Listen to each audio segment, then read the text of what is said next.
नमस्कार, आप देख रहे हैं पहाड़ टीवी और मैं हूं आपके साथ स्मिता पटवाल। चलिए रुक करेंगे उत्तराखंड की तमाम बड़ी खबरों का, लेकिन उससे पहले एक नजर आज की हेडलाइंस पर। भीमताल रामगढ़ में सीएम धामी ने गुरुदेव रविंद्रनाथ टैगोर की 161वीं जन्मोत्सव वर्ष समारोह में की शिरकत। टैगोर विश्वविद्यालय के लिए 45 एकड़ भूमि का किया पूजन। टिहरी जिलाधिकारी आशीष श्रीवास्तव ने किया कैंपटी फॉल का निरीक्षण, अधिकारियों को दिए निर्देश। उत्तराखंड चाय बागान दैनिक वेतन भोगी और संविदा कर्मचारी संघ की हुई बैठक, कार्य बहिष्कार का लिया निर्णय। रिजॉर्ट स्वामी द्वारा वन पंचायतों की भूमि पर अवैध तरीके से कब्जा करने का मामला आया सामने, डीएफओ और ब्लॉक प्रमुख ने कार्यवाही करने की कही बात। पीडब्ल्यूडी के निजी ठेकेदार के मजदूरों का एरिज में रहने का विरोध, निदेशक आवास पर दिया धरना। नैनीताल जिले के रामगढ़ की पहाड़ी में टैगोर हिल बसा है। यहाँ वर्षों पहले आकर गुरुजी रविंद्रनाथ टैगोर ने लिटरेचर लिखकर विश्व के नक्शे में इसका नाम लिख दिया है। भारतीय संस्कृति के सर्वश्रेष्ठ रूप, साहित्य के उज्जवल नक्षत्र, दार्शनिक, समाज सुधारक और नोबेल पुरस्कार से सम्मानित रविंद्रनाथ टैगोर के नाम का विश्वविद्यालय खोलने के लिए कार्यक्रम रखा गया। इसी भूमि में टैगोर विश्वविद्यालय बनाने के लिए मुख्यमंत्री पुष्कर सिंह धामी ने 45 एकड़ भूमि शांति निकेतन ट्रस्ट फॉर हिमालय नामक ट्रस्ट को दान की। विश्वविद्यालय के लिए भूमि पूजन के मौके पर मुख्यमंत्री धामी यहाँ मुख्य अतिथि के रूप में पहुंचे। मुख्यमंत्री ने मौजूद लोगों को रविंद्रोत्सव की बधाई दी। मुख्यमंत्री ने कहा कि अध्यात्म की भूमि में अच्छे से शिक्षा का काम किया जाएगा। बहुत बड़ी उपलब्धि है। गुरुदेव रविंद्रनाथ टैगोर विश्व भारती विश्वविद्यालय की यहाँ पर स्थापना होगी। इसके लिए सरकार ने हमारी यहाँ पर जमीन अलॉट कर दी है और जल्दी ही यहाँ पर एक परिसर बनेगा। इसकी डीपीआर इत्यादि बनने की प्रक्रिया चल रही है और हम भी प्रयास करेंगे कि जल्दी से जल्दी इस क्षेत्र में, चूँकि ये अध्यात्म की भूमि है, ये हमारी धर्म संस्कृति की भूमि है, यहाँ से गुरुदेव ने पूरे विश्व का चिंतन किया था। उन्होंने यहाँ से तमाम प्रकार की अपनी रचनाएं की थी। तो ये भूमि निश्चित रूप से हमारे लिए बहुत ही स्मरण की भूमि है, हमारे लिए बंधन की भूमि है और हमारे लिए जो है प्रेरणा की भूमि है। नामांकन करने जा रहे हैं। हाँ, तैयार है। कल कई कांग्रेसियों को ज्वाइन किया है वहाँ पे।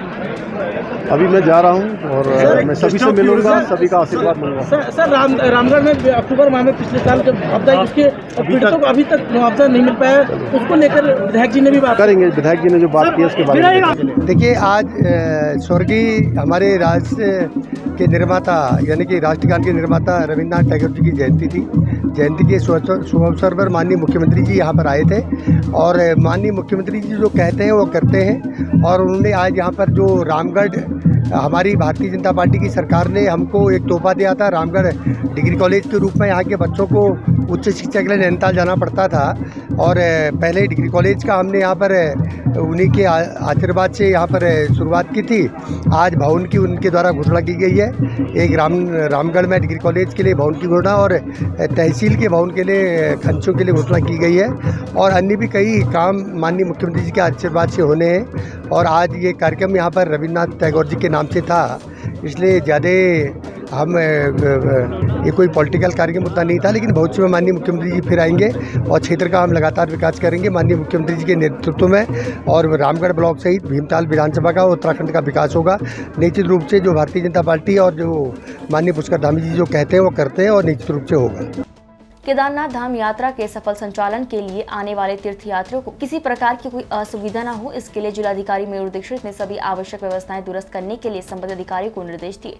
जिलाधिकारी के निर्देशों के अनुपालन में संबंधित अधिकारियों द्वारा अपनी अपनी व्यवस्थाएं दुरुस्त की गई और केदारनाथ धाम में आने वाले तीर्थयात्रियों द्वारा जिला प्रशासन की ओर से की गई सभी आवश्यक व्यवस्थाओं के लिए जिला प्रशासन का आभार व्यक्त किया गया। नमस्कार, मैं कपिल पांडे। मैं चंडीगढ़ से आया हूँ यहाँ केदारनाथ के दर्शन करने के लिए। रुद्रप्रयाग प्रशासन का मैं धन्यवाद करना चाहूँगा। यहाँ पे बहुत अच्छे अरेंजमेंट इन्होंने कर रखे हैं, हमारे बहुत बढ़िया से दर्शन हुए, किसी भी तरह की कोई दिक्कत नहीं आई है। बहुत बढ़िया बहुत अच्छे प्रशासन की तरफ से किसी चीज़ की बहुत आगे से डेवलपमेंट हो गई है। रास्ते में आने में भी कोई दिक्कत नहीं, बड़ी हर जगह बहुत अच्छा सिस्टम अरेंजमेंट हुआ है प्रशासन की तरफ। धन्यवाद करेंगे हम उनका। नमस्कार, यहाँ पे प्रशासन के द्वारा जो भी फैसिलिटीज़ दी गई है हमें बहुत ही अच्छा लगा है और बहुत ही अच्छी सुविधाएं दी गई है। हम प्रशासन का शुक्रिया अदा करते हैं। I am Lalit Advani. We are blessed to visit lord Kedarnath, भगवान Kedarnath Dham, and we would like to say the administration is very nice.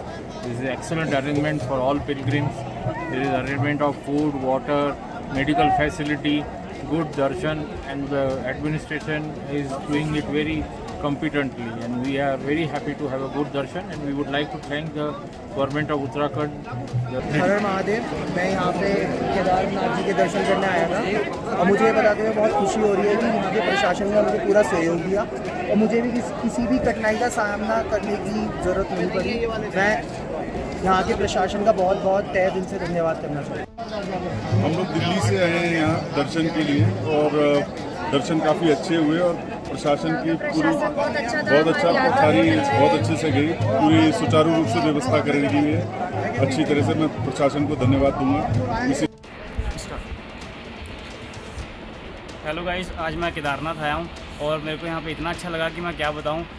वैसे मैं एक बार पहले भी आ चुका हूँ, बस सेकंड टाइम आया हूँ। काफ़ी ज़्यादा चेंजेस हैं यहाँ पे। वो लास्ट मंथ आया था तो लास्ट ईयर आया था तो इतनी ज़्यादा चेंजिंग नहीं नज़र आ रही थी, बट इस टाइम यहाँ तो बहुत ज़्यादा चेंजिंग है। और यहाँ पे जो मतलब कि रहने की व्यवस्था, टॉयलेट्स वगैरह जो भी मतलब कि प्रशासन की तरफ से जो भी सुख सुविधा होती है वो हमें मिली है। और मैं यहाँ के सारे जो भी मतलब कि सहायक अधिकारी केदारनाथ के हैं, मैं उनका धन्यवाद करना चाहता हूँ तहे दिल से। और जय बाबा हर हर महादेव। स्थानीय एरिज नैनीताल के लिए बन रही सड़क के निर्माण कार्य में लगे कुछ लोगों को एरिज परिसर में रहने के लिए स्थान देने पर एरिज कर्मचारी संगठन के लोग भड़क गए। इस बात पर पहले बीती 7 मई की रात में प्रभावित परिवार और रविवार को कर्मचारी संगठन के कुछ लोग प्रभावित परिवार की महिला और बच्चे एरिज प्रशासन पर अनियमितता, तानाशाही और कर्मचारी उत्पीड़न जैसे बड़े आरोप लगाते हुए धरने पर बैठ गए। हालांकि एरिज प्रबंधन का दावा है कि मामले का निपटारा कर दिया गया है। आंदोलित कर्मचारियों का कहना था कि एरिज प्रबंधन ने सड़क पर डामरीकरण के कार्य में लगे मुरादाबाद आदि के रहने वाले लेबरों को नियमों को ताक पर रखकर 20 से 25 दिन के लिए रहने के लिए दे दिया है, जबकि एरिज के कर्मचारियों को आवास नियम कानून बताकर नहीं दिए जाते हैं। इसलिए रात में प्रभावित परिवार के लोग, महिला और बच्चे धरने पर बैठे रहे और रविवार को कर्मचारी संगठन भी उनके समर्थन में आ गया। इस बारे में पूछे जाने पर एरिज के रजिस्ट्रार रविंद्र कुमार यादव ने कहा, लेबरें नहीं बल्कि काम देखने वाले 5 मेटों को बरसात के मौसम को देखते हुए एक कक्ष दिया गया था। आपत्ति के बाद अब उन्हें यहाँ से हटाकर सुरक्षा कर्मियों के पास के एक कक्ष में स्थानांतरित कर दिया गया है। जन संघर्ष मोर्चा अध्यक्ष और GMVN के पूर्व उपाध्यक्ष रघुनाथ सिंह नेगी ने पत्रकारों से वार्ता करते हुए कहा कि प्रदेश के सहकारी बैंकों में 423 चतुर्थ श्रेणी कर्मचारियों की भर्ती, जिसमें देहरादून की 61, अल्मोड़ा और उधम सिंह नगर द्वारा परिणाम घोषित किया गया। उक्त भर्तियों नियुक्तियों में जनपद देहरादून में जमकर धांधली हुई। उक्त सहकारी बैंक घोटालों में शामिल बैंक अध्यक्ष के साथ साथ अधिकारियों और कर्मचारियों तक के तार इस घोटाले से जुड़े हैं। मोर्चा के पास इनके तमाम बैंक खातों से जुड़ी जानकारियां हैं, जिसमें उनके द्वारा अपने बैंक खातों के माध्यम से एक पद 10 से लेकर 15 लाख रुपए तक बेचा गया। इनके बैंक खातों में हुए लेन देन की जानकारी मोर्चा द्वारा जुटाई गई है। हैरानी की बात यह है कि इन घोटालेबाजों ने अपने रिश्तेदारों के साथ साथ बैंक में कार्यरत अधिकारियों, कर्मचारियों के रिश्तेदारों और परिजनों से ये मोटी रकम हासिल कर नियुक्ति दी। बड़े दुर्भाग्य की बात है कि कई वर्षों से इन बैंकों में कार्यरत कर्मचारियों और काबिल युवाओं को दरकिनार कर पैसे वाले लोगों को नौकरी दी गई है। हाल ही में ज्ञात हुआ है कि जांच अधिकारियों ने अपनी रिपोर्ट शासन को प्रेषित कर दी है। मोर्चा उस जांच रिपोर्ट में इन तमाम घोटालेबाजों के खातों में जनवरी 2022 से 15 अप्रैल 2022 तक इनके समस्त बैंक खातों में हुए लेन देन को भी जांच रिपोर्ट में शामिल कराने और उक्त मामले की विजिलेंस जांच को लेकर शीघ्र ही सहकारिता मंत्री धन सिंह रावत से मुलाकात करेगा। उन्होंने कहा कि मोर्चा सिफारिश विहीन और काबिल युवाओं का शोषण नहीं होने देगा। दरअसल जो सहकारी बैंक घोटाला है, जिसमें चतुर्थ श्रेणी कर्मचारियों के पूरे प्रदेश भर में 423 पदों पर सरकार ने विज्ञापन जारी किया था, उसमें अकेले जनपद देहरादून में 61 है और देहरादून, अल्मोड़ा और उधम सिंह नगर की जो नियुक्तियां हैं, या यूं कह लीजिए जो उसका रिजल्ट हो निकल चुका है, नियुक्तियां भी दे दी गई हैं। अकेले जनपद देहरादून की अगर मैं बात करूं तो इसमें जम करके जो नियमों की धज्जियां उसको उड़ाने का काम किया गया है। और ये तमाम जो बैंक खाते हैं, जो जन संघर्ष मोर्चा ने हमने जानकारी जुटाई है कि जिसमें अध्यक्ष से लेकर के और तमाम जो निचले कर्मचारी हैं, उनके तमाम रिश्तेदार, उनके दूर दराज के, उनके परिजन, उनके मिलने वाले, उन तमाम लोगों ने बैंक खाते में पैसा ले करके उनको नियुक्तियां दी हैं। 10 लाख रुपए से लेकर के 15 लाख रुपए में ये नौकरियां बेची गई हैं और अन्य जो जनपद है उनमें भी अधिकांश जगह ये हुआ। हमारा कहना यह है कि इसमें जन संघर्ष मोर्चा का ये कहना है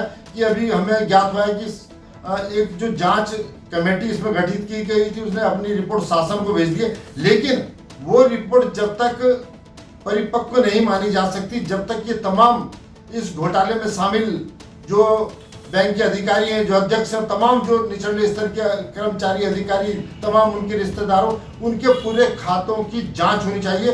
उनके खातों का जो ट्रांजैक्शन है जनवरी 2022 से लेकर के 15 अप्रैल 2022 तक, अगर इनके खातों की समस्त जो भी इनके बैंक खाते हैं उनकी अगर डिटेल निकल जाए तो आपको पता लग जाएगा 10 लाख 15 लाख 12 लाख रुपए की 13 लाख रुपए की जो ट्रांजैक्शन है वो सारे के सारे इनके द्वारा ये ट्रांजैक्शन किया गया।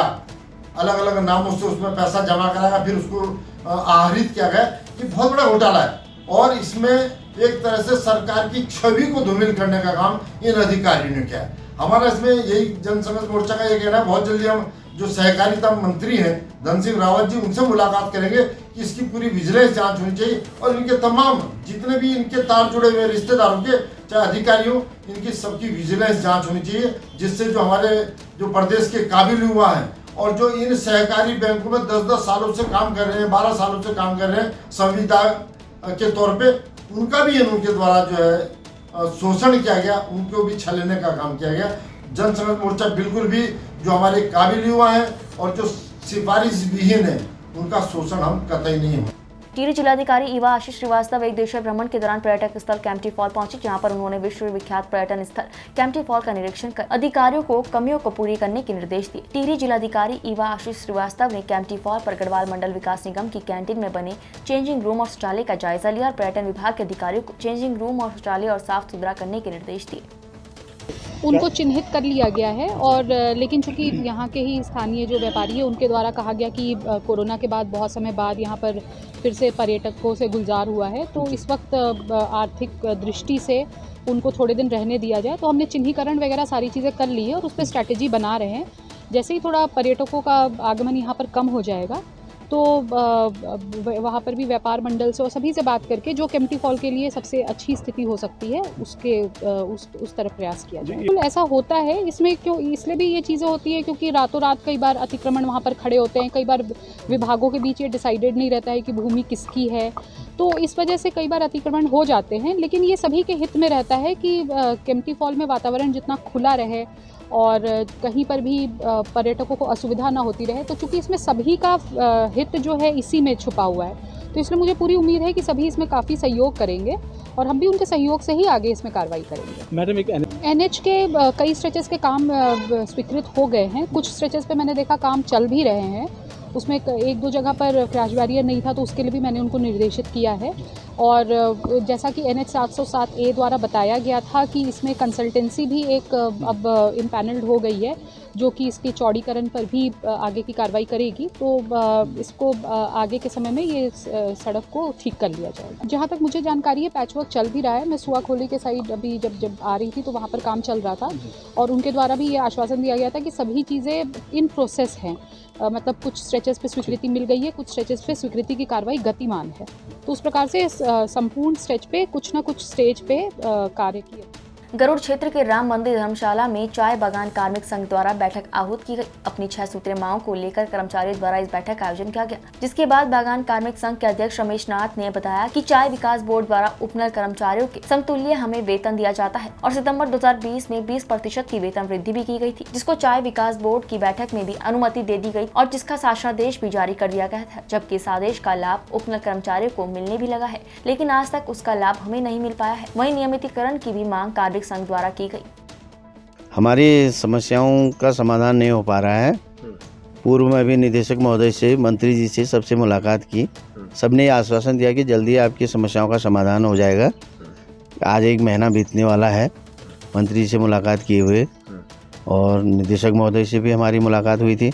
उन्हें भी मौखिक आश्वासन दिया था कि मैं देहरादून जाते आपकी समस्याओं का समाधान करूँगा, पर आज तक हमें कोई जवाब नहीं मिला। मांगे क्या है सर आपकी? हमारी नंबर 1 तो है 20% हमको उपनल के समतुल्य वेतन मिलता है, जिसमें कि 20% हमारा 2020 से बढ़ा हुआ है। सितंबर से सारे वो लगा दिए, जियो लगा दिए, वो लगा दिए, अभी तक उसमें कोई कार्रवाई नहीं हुई, जबकि प्रबंधक परिषद में भी पास हुआ कि इनको दे दिया जाए करके, अभी तक नहीं मिला हुआ। और अन्य क्या मांगे? अन्य नियमितीकरण के हैं, क्योंकि 20, 22, 25 सालों से 30 सालों से कम काम कर रहे हैं लोग, संविदा में ही हैं, कुछ दैनिक वाले हैं हमारे पास, इतने सालों से काम कर रहे हैं, नियमितीकरण के लिए है। तो ये जो बैठक आज हुई है इसमें क्या निर्णय लिया गया है? आज निर्णय लिया गया कि हमारी समस्याओं पर अगर 23/5/2022 तक अगर कोई वो नहीं होता, फैसला नहीं होता, तो हम अपने कार्य क्षेत्रों में 5 दिन का कार्य बहिष्कार करने पर बाध्य होंगे। सरकार के किस तरीके की आपकी मांग रहेगी? सरकार से हमें यही मांगेंगे, हमारी समस्याओं का समाधान किया जाए। हमें कोई शौक नहीं है कि बैठा जाए या आंदोलन किया जाए या कार्य बहिष्कार किया जाए या कार्यबाधित किया जाए, क्योंकि हमारी समस्याओं का समाधान हो जाता है, हमारे कार्यबाधित करने की कोई ज़रूरत ही नहीं। हम इस पर अभी कार्रवाई तुरंत करेंगे और अभी नहीं करेंगे तो कब करेंगे। माननीय चंद्रराम दास जी द्वारा ये हमको आश्वासन दिया गया कि हम इसमें तुरंत कार्रवाई करके तुरंत तुम्हारी जो भी समस्याएं हैं उनको हम अलग से एक फाइल बना के इसको हम सॉल्व करेंगे, ये कहा गया। तो वर्तमान में क्या स्थिति है? वर्तमान में अभी तक तो कुछ भी नहीं हमारे सम्मुख आया है फिर। हाँ, बिल्कुल भी कोई समस्या का समाधान अभी तक नहीं हुआ है हमारा, जैसे कि तैसे पड़ी हैं समस्या। क्या मांग रहेगी सरकार से? सरकार से यही रहेगी कि तुरंत हमारा जो 20% 2 साल से बढ़ोतरी त्रिवेंद्र गवर्नमेंट ने की थी, अब तक नहीं हुआ है, उसको तुरंत किया जाए। उसका एरियल भी 2020 अगस्त से है, वो दिया जाए, हमें एरियल भी दिया जाए। बाकी हम 20-25 साल से यहाँ पर संविदा में काम कर रहे हैं, हाँ, हमें नियमित किया जाए, नियमितीकरण किया जाए, जबकि हमारे साथ के जो 2008 में नियमित होकर रिटायरमेंट भी होने वाले हैं और हम जैसे कि तैसे पड़े हैं। हमारे भी बच्चे बड़े हो गए हैं, हमें भी खर्चा पानी ज़्यादा चाहिए अब पहले की अपेक्षा। पहले हम जिम्मेदारी कम थी हमारे पास, अब जिम्मेदारी बढ़ गई है, इससे हमें परेशानी हो रही है। आगे अपने बच्चों को पढ़ाने में, कोर्स कराने में दिक्कत का सामना हमें करना पड़ रहा है, जिसका ध्यान हम बोर्ड बिल्कुल। गरीब रेखा के नीचे जीवन यापन करने वाले परिवारों के हक का राशन टकराने वालों की अब खैर नहीं है। उधम सिंह नगर डीएम ने गुलाबी सफेद राशन कार्ड का लाभ लेने वाले अपात्र कार्ड धारकों को राशन कार्ड सर्वे से पूर्व ही सरेंडर करने की चेतावनी दी है। सर्वे में अपात्रों के पास पात्रों का राशन कार्ड मिलने पर खाद्य सुरक्षा अधिनियम, आवश्यक वस्तु अधिनियम के तहत कार्यवाही की जाएगी, जिसके बाद सफेद गुलाबी राशन कार्ड से लाभ लेने वाले अपात्र लोगों ने कार्डों को जाम करना शुरू कर दिया है। डीएम युगल किशोर पंत ने खाद्य सुरक्षा योजना के प्राथमिक परिवार सफेद और गुलाबी कार्ड का लाभ लेने वाले अपात्रों को कार्यवाही की चेतावनी दी है। उन्होंने कहा कि जल्द ही गुलाबी सफेद राशन कार्डों का सर्वे कराया जाएगा। आपके द्वारा एक विशेष अभियान चलाया गया है, जिसमें पूरे जिले में ऐसे व्यक्ति जो राष्ट्रीय खाद्य सुरक्षा के अपात्र हैं और उन्होंने अपने सफ़ेद कार्ड बनवा रखे हैं, उनसे अपेक्षा की गई है कि वे अपने कार्डों को सरेंडर कर दें। सरेंडर करने के लिए प्रत्येक तहसील में पूर्ति निरीक्षक या क्षेत्रीय खाद्य अधिकारी कार्यालय और ग्रामीण क्षेत्रों में पंचायत सेक्रेटरी को अपना कार्ड सरेंडर कर सकते हैं। उनके कार्डों को TPL में कन्वर्ट किया जाएगा। पात्रता की श्रेणी में सिंपल ये है कि वे परिवार जो 15,000 रुपये मासिक से अधिक कमा रहे हैं तो वो EPL के हकदार हैं, उनके पास सफ़ेद कार्ड नहीं होना चाहिए, अर्थात वे अपात्र हैं।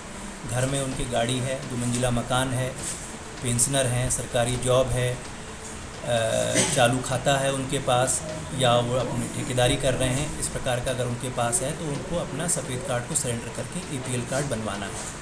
इस मुहिम के पश्चात अगर व्यक्ति अपने कार्डों को सरेंडर नहीं करता है तो आवश्यक वस्तु अधिनियम के तहत कार्यवाही की जाएगी। विभिन्न माध्यमों से इन चीज़ों का प्रचार प्रसार किया जा रहा है, किसी बैठक, व्हाट्सएप, न्यूज़पेपर, मीडिया, अन्य मार्फतों से इनका प्रचार प्रसार किया गया है। तो अपेक्षा यही है कि सभी अपात्र अपने अपने राशन कार्डों को निर्धारित समय के अंतर्गत इसको सरेंडर कर लेंगे, होगी इसके लिए वे स्वयं जिम्मेदार हैं।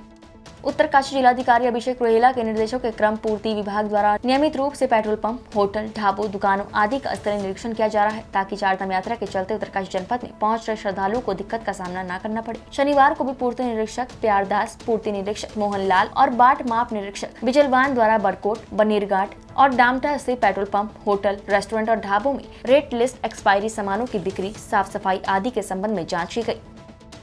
आजादी के 75 साल के बाद पहली बार विकासखंड मुंसियारी के माइग्रेशन विजिलेंस के 12 गांव को 6 महीने स्वास्थ्य सुविधा का लाभ मिलेगा। जिला पंचायत सदस्य जगत मरतोलिया की पहल पर मुख्य चिकित्सा अधिकारी पिथौरागढ़ ने मुहर लगा दी है। 15 मई से उप स्वास्थ्य केंद्र बुरफुक गुलजार हो जाएगा। रालम माइग्रेशन गाँव के लिए स्वास्थ्य टीम भेजने पर विचार किया जा रहा है। वहाँ उप स्वास्थ्य केंद्र नहीं होने से नियमित स्टाफ भेजना संभव नहीं हो पा रहा है। जिला पंचायत सदस्य जगत मरतोलिया ने बीते महीने सामुदायिक स्वास्थ्य केंद्र मुंसियारी में चिकित्सा कर्मियों और चिकित्सकों की बैठक में इस बात को रखा था। उसके बाद उनके द्वारा मुख्य चिकित्सा अधिकारी को पत्र भी दिया गया। सीएमओ के आदेश के बाद प्रभारी चिकित्सा अधिकारी डॉक्टर गौरव कुमार ने उप स्वास्थ्य केंद्र बुरफू में एनएम और फार्मासिस्ट की स्थायी तैनाती के लिए रोस्टर बनाकर बारी बारी से इस केंद्र में तैनात होने के आदेश जारी किया गया है। रामनगर वन प्रभाग के कोटा रेंज में वन पंचायत की भूमि पर कब्जा करने और वन पंचायत की भूमि से रिजॉर्ट स्वामी द्वारा स्थानीय ग्रामीणों को न जाने देने का मामला सामने आया है। वहीं वन विभाग और ब्लॉक प्रमुख ने कार्रवाई की बात कही है। आपको बता दें कि वन प्रभाग रामनगर के कोटा रेंज में पड़ने वाले बलौन गाँव से एक मामला प्रकाश में आया है, जहाँ स्थानीय ग्रामीणों ने एक रिजॉर्ट स्वामी पर आरोप लगाया है कि निर्माणाधीन पंचायत की भूमि पर अतिक्रमण करने के साथ ही उस भूमि पर सीसी मार्ग भी बनाया गया है। वहीं स्थानीय लोगों ने यह भी आरोप लगाया है कि वहां वन पंचायत की भूमि से ग्रामीणों को अपनी भूमि पर भी न जाने देने की धमकी दे रहा है और उक्त रिजॉर्ट स्वामी द्वारा वन पंचायत की भूमि पर अवैध तरीके से निर्माण भी किया गया है। वहीं मामले में ब्लॉक प्रमुख रेखा रावत ने कहा कि ग्रामीणों द्वारा हमारे पास भी ये मामला संज्ञान में लाया गया है। हमारे द्वारा जाँच करते हुए निर्माणाधीन रिजॉर्ट पर कार्रवाई करने की तैयारी की जा रही है। अभी मेरी जानकारी में आया है कि ग्राम सभा बलौन में एक रिसोर्ट बन रहा है जो ग्राम पंचायत की ज़मीन में है, वो अतिक्रमण कर रहा है। उसके खिलाफ हमारे द्वारा कार्रवाई की जाएगी। देखिए, जो वन पंचायत की होती है ये पंचायत के मैनेजमेंट में होती है, लेकिन इसका स्टेटस भी फॉरेस्ट का स्टेटस है और इसमें कोई भी निर्माण कार्य जो किया जाता है उससे पहले फॉरेस्ट क्लियरेंस लेना आवश्यक होता है। तो वन भूमि हस्तांतरण की कार्रवाई की जाती है। जैसा आपने बताया, अगर इस तरीके का कोई वहाँ पे अवैध कार्य हो रहा है तो इसकी मैं जांच कराऊंगा, यानी, और अभी अपने रेंज अधिकारी से भी मैं इसमें पूरी रिपोर्ट लूंगा और उसके बाद इसमें जो भी विधिक कार्रवाई होगी। अल्मोड़ा जिले के उरेडा की सरकारी महकमों को रोशन करने की कवायद रंगाने लगी है। अल्मोड़ा जिले के विकास कंसल्ट तहसील मुख्यालय में सोलर पावर सिस्टम लगाने का काम पूरा हो गया है। तहसील मुख्यालय सल्ट में 5 kV सौर ऊर्जा प्लांट लग चुका है। सोलर प्लांट का तहसील के सभी अनुभागों को जोड़ा गया है, जिससे कि लोगों को खाता खतौनी अन्य कार्यों में सुविधा मिलेगी। वहीं ग्रामीणों का कहना है कि तहसील मुख्यालय में विद्युत कटौती से खाता खतौनी और अन्य प्रणाम बनाने में काफी दिक्कत होती थी। अब सोलर ऊर्जा प्लांट लगने के बाद काफी राहत मिलेगी। है कि तहसील सल्ट में सोलर प्लांट लगने जा रहा है, क्योंकि विगत कई वर्षों से और कई दिनों से जो आप देख ही रहे हैं कि लाइट की बड़ी समस्या यहाँ पे बनी हुई है और राजकीय कार्यालयों में लाइट जब बाधित होती है तो कई राजकीय कार्य बाधित हो जाते हैं उससे, और क्षेत्रीय जनता को भी इससे काफ़ी परेशानी होती है, क्योंकि क्षेत्रीय जनता आती है यहाँ पर अपने कार्य के लिए और लाइट नहीं होने की वजह से बहुत मुश्किलों का सामना करना पड़ता है उनको। तो सोलर प्लांट जिस हिसाब से यहाँ पर लग गया है तो आगामी समय में लोगों को इससे भी काफ़ी सुविधा उपलब्ध होगी। उरेडा द्वारा 5 kV का तहसील सल्ट में ऑफ ग्रिड प्लांट लगाया जा रहा है। चूँकि विद्युत का जिसका कनेक्शन हमारे तहसील के सारे कार्यालयों में और पटनों में होगा, तो 5 kV का प्लांट लगने से जिस समय पर विद्युत नहीं रहती है उस समय कार्य प्रभावी नहीं होगा और इससे सोलर पावर को हम जो यूज़ करते हैं उससे हमारा जो ग्रिड की जो पावर है उसमें भी बचत होती है और कार्यालय को चलाने में सुगमता है। उत्तराखंड की तमाम बड़ी खबरों में फिलहाल इतना ही। बाकी खबरों के लिए देखते रहिए पहाड़ टीवी। नमस्कार।